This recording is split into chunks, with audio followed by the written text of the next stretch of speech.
বিয়ে করে সোজা ভোট কেন্দ্রে হাজির হলেন নববিবাহিত যুবক অঙ্কিত রায় এবং যুবতী শ্রেয়সী মিত্র। দুজনের বাড়ি বীরপাড়ায়। দুজনের ভোটার তালিকায় নাম রয়েছে বীরপাড়াতেই, তবে শ্রেয়সীর বাবা চাকরি সূত্রে কোচবিহারে থাকেন, তাই বিয়ে হয়েছে কোচবিহারে। তবে অঙ্কিতের বাড়ি বীরপাড়াতেই। বৃহস্পতিবার রাতে কোচবিহারে বিয়ে হয়।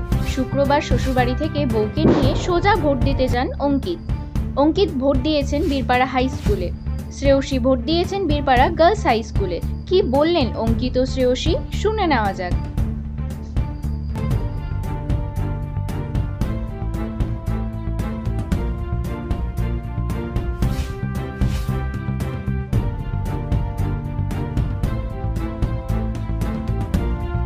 আপনাকে এবং বিয়ের পর সোজাসুজি বউকে নিয়ে বাড়ি গেলেন না, সোজা ভোট কেন্দ্রে ভোটকে এতটা গুরুত্ব দিচ্ছেন, কি বলবেন?